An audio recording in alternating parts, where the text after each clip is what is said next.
It could just be anything, right? Hi! Hello! Welcome to Game Over with Charles J. Orlando and Lisa Stedman. Hi, I'm Lisa Stedman. That's Charles J. Orlando. And I'm Charles J. Orlando. Very nice to see you again today. Yeah, we welcome. had a disaster with the pre-show that we do. If you don't know, we do a pre-show show. I don't know that it was a disaster. It was just a little sideways. It was disaster-ish. Don't let her lie. Denzel was driving the camera, right. And we just kind of inverted. I want to see that movie. Oh, it's so good. Go see Flight. Just don't get on a plane right after it. And ask your pilots to take a blood alcohol level, that breathalyzer. Right. I think they should put that in the plane like they put that in drunks' cars. Not that I know anything about that. But we digress. Welcome. This is the show that gives you all the insight into dating, relationships, etc. All? Wow, we're good. Well, all over time, right? Over time, because this is show episode 6. This is episode 6 of season 1 of Game Over, and welcome. Yeah. So we've had a lot of really, really good questions coming in. If you need advice, we do use the back half of the show to give you live advice. And the back half. Well. So we're punchy today, guys. Welcome. We are going to get to your advice in the second half of the show. And if you need advice, you can go to facebook.com/theproblemismen. That's my fan page. You can get all the background on Game Over, why Lisa and I have partnered up for this endeavor, and why we are bringing more to you. But today, we're talking about something a little bit different. Today, no, I'm excited because we rarely disagree, and it's going to be juicy today. We are talking about dating, do's and don'ts, going Dutch, men, women, and money. Right. You want to lead this off? Yes, I do. I know you do. So, tell them how it is. All right. Well, here's the deal.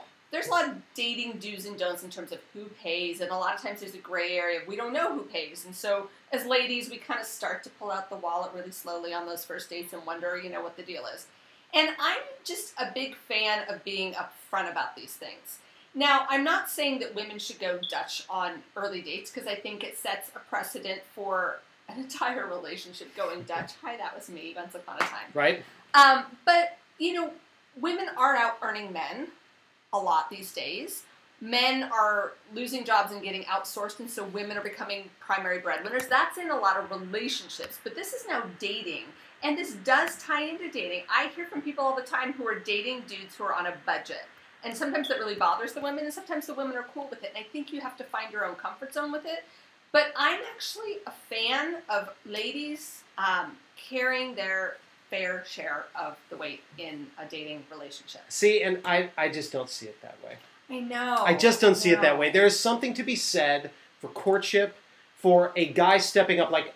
So I was talking to a woman a few weeks ago, and I think you and I talked about this off the air, and she had a date set up for a Friday night, and this was set up like on a Monday or Tuesday, and he said, we'll go out Friday. Yep. And she said, okay. So then Friday comes, 7 o'clock comes, he never calls, he never sets it up, he never did anything earlier in the week to confirm, nothing.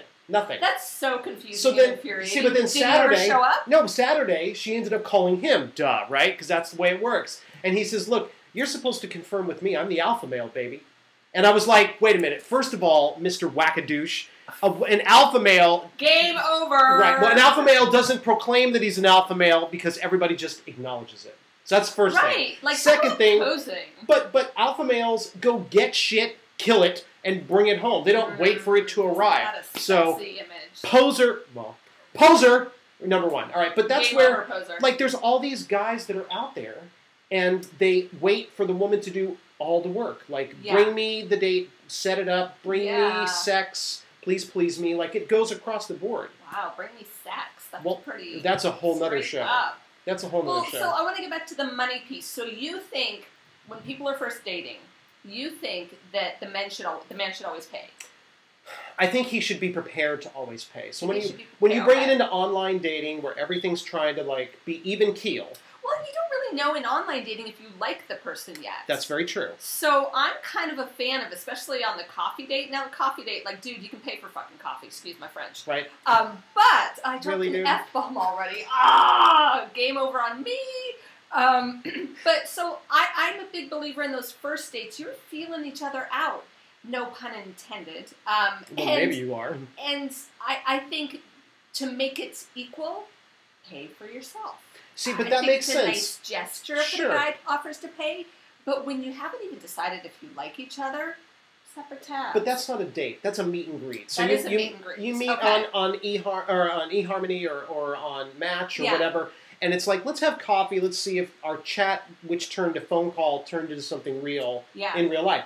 That makes sense to me. Yeah. But once he's asked her out, you don't hand her 50% of the bill. That's bullshit, right? Like if you don't have the money to go on a date and pay for her, then you have no business dating. Go get a job, right? Okay, well, start there. Wait. I want to back it up for the guys who are listening who are on a budget, because my sister dated a guy for 2 years who, until I turned him on to Groupon, was still clipping coupons. Right, but on a budget is still on a budget. That's fine. Yeah, but there's all sorts of creative ways that you can go on a date. But so I don't think just because a guy doesn't have money doesn't mean he doesn't deserve to date. No. But you got to set up the expectation and the parameters up front. Now, here's the danger of going Dutch in the beginning. And I was in a relationship for 3 years with a guy, and we went Dutch on every single date. Am I bitter? Maybe. Check the social stream while we're talking. Here's the truth about that. I silently agreed to that scenario, and I never said at any point, hey, I'd like to change that scenario. Mm-hmm. Do I love to have a dinner picked up by my hubs? Hell yeah. And the hubs does most of the picking up of the dinners, and I appreciate that. But I'm also a girl who believes in prenups. I'm a girl who believes in the equality of the money conversation in relationship. I just think it's so short-sighted for women to think that the man should always pay.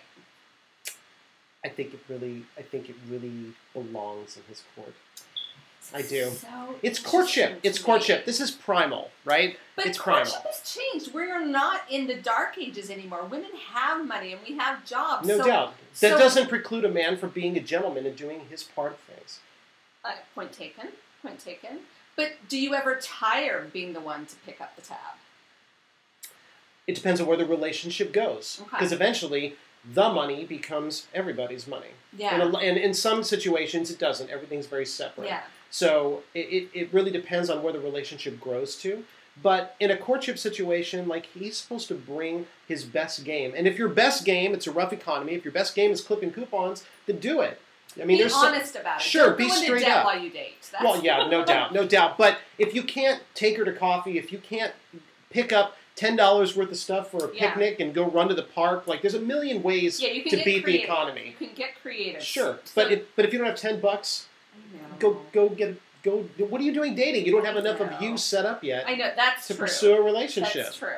Okay. So yeah, so we slightly agree, we slightly disagree. And from the social stream, we're getting, yes, a man should pay. Okay. But it should be optional. Yeah, see, that's the thing. I think it's the I have a real issue with women who have entitlement issues. Like, you must pay, I deserve this. Like, that whole thing, game over, ladies. Like, come on. Get real. Like, it's 2012, we have jobs, we can buy our own shoes, we can pay our own rent. Like, come on. Right, but men are setting the bar wherever they're setting it at the beginning of dating, right? To your point, you started that at the very beginning of this conversation. And if they're not willing to step up then, where's the relationship going to go later? And I'm not talking about the coupon clipper or the guy who's very frugal. Like, there's women for you too. There's relationships that absolutely work.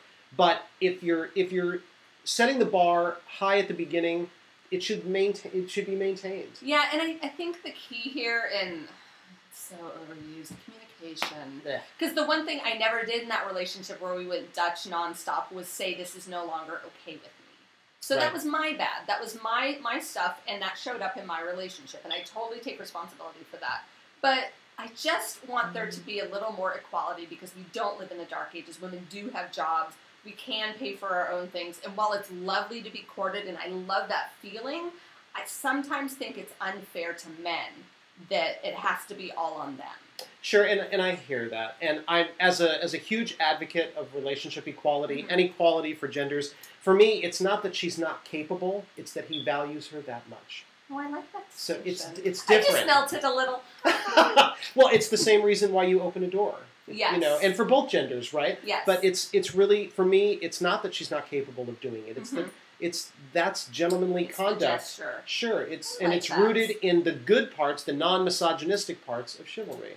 Okay, that I could get on board with. I'm cool with that. You know what I like about the double doors is he opens one door for you and then you open the next one for him. I love it. Win-win.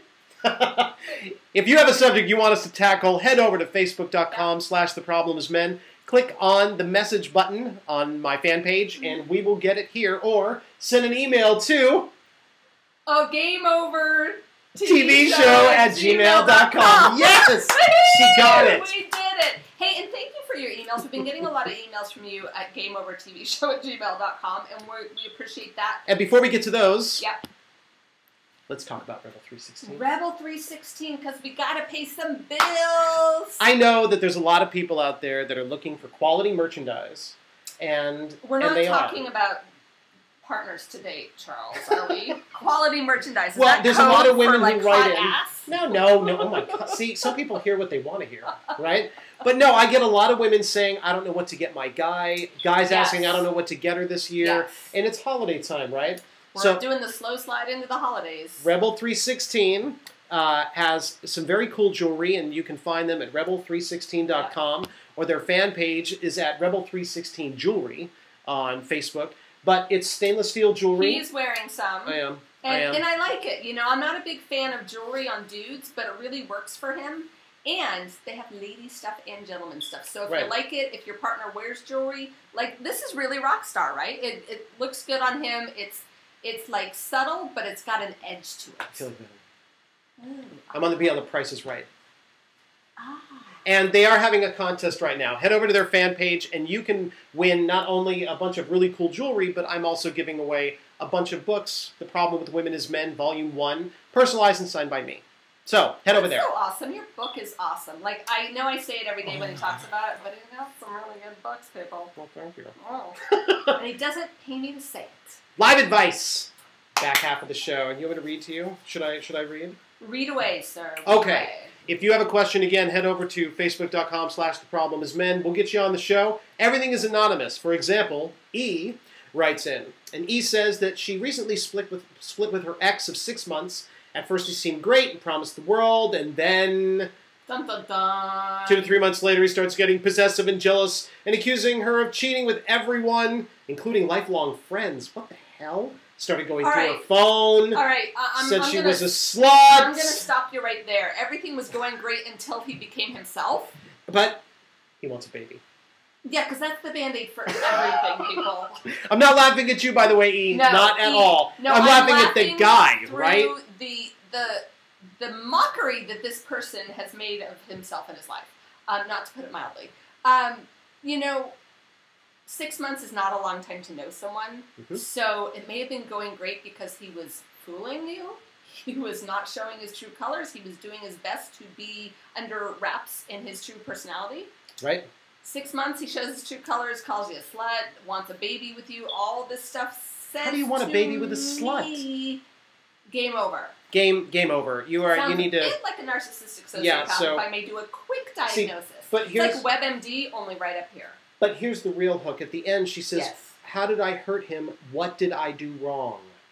Okay. And E, you didn't do anything wrong, right? Message nothing. to E, you did nothing wrong. No. You got involved with the wrong guy who put all that doubt in your head, and this is about going back to you and disconnecting from him.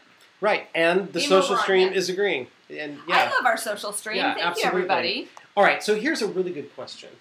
Lori Hurley, my hubs likes Dove for Men for Hanukkah. Go figure. Hanukkah, go figure. I love it. Dove for Men, nothing wrong with that. Hanukkah. Right, Hanukkah. Hanukkah. I know that. Here's a really good question, though.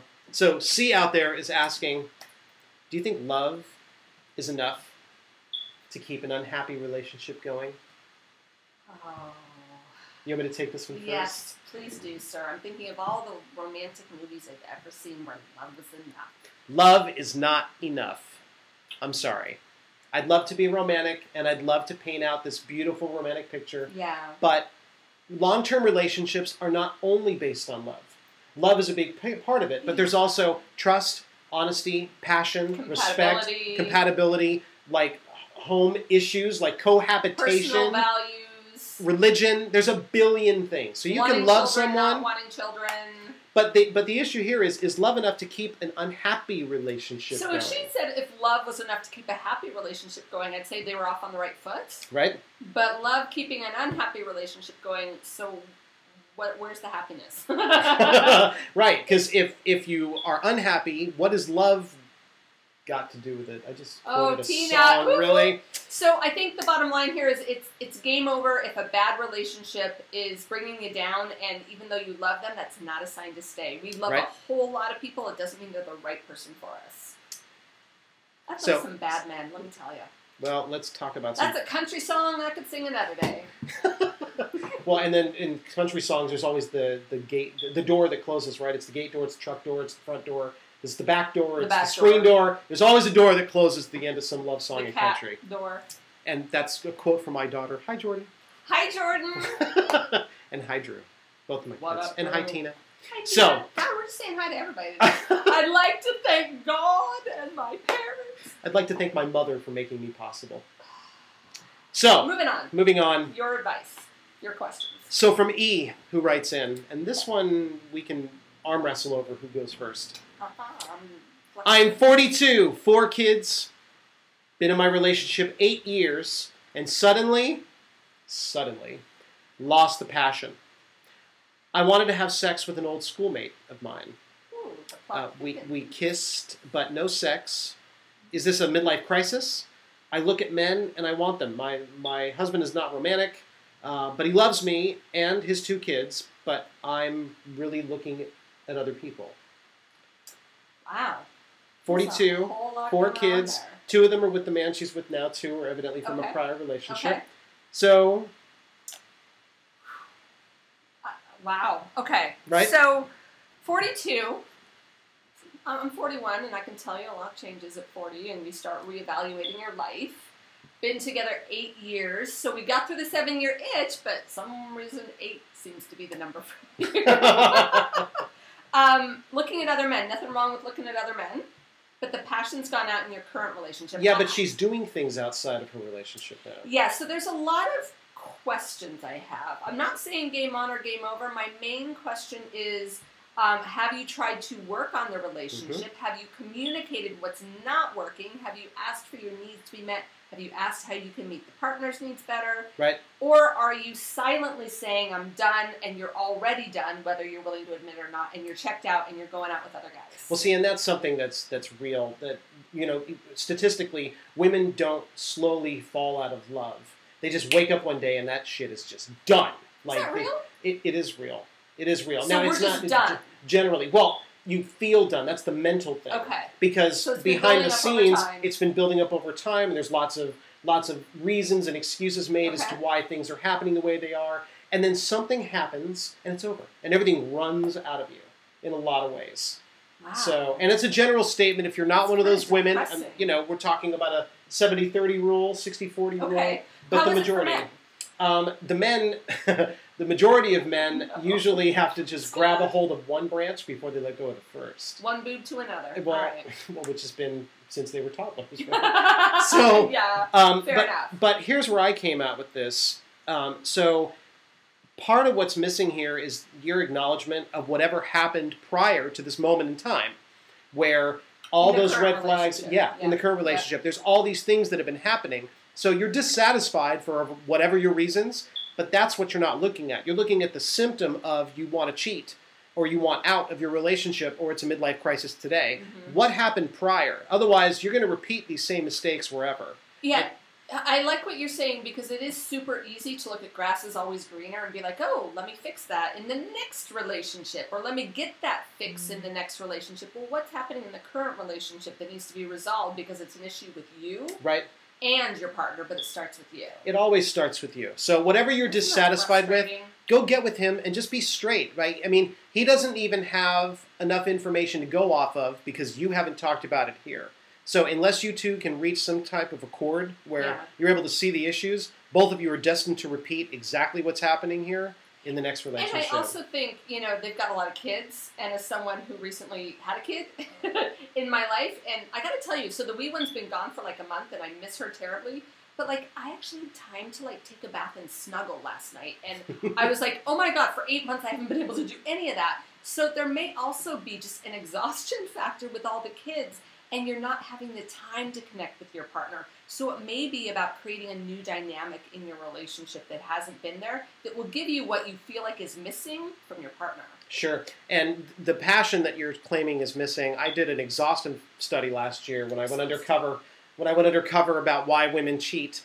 And a lot of it was passion and desire, just wanting to be desired. And that's part of what we're going to talk about tomorrow, because we are out of time today. Tomorrow on Game Over, 50 Shades of Grey. Why is it such a phenomenon? Why are women looking at this? You got they're Why are we so hot and bothered, ladies? June Cleaver in the kitchen and Jenna Jameson in the bedroom. Ooh. Is that really where we're headed? Wow. Well, that explains a whole lot. Right, and it certainly does. Join us tomorrow when we talk about 50 Shades of Grey, why it's such a phenomenon. Until then, this has been Game Over. I'm Charles J. Orlando. I'm Lisa Stedman. And we'll see you on Facebook. Thank you.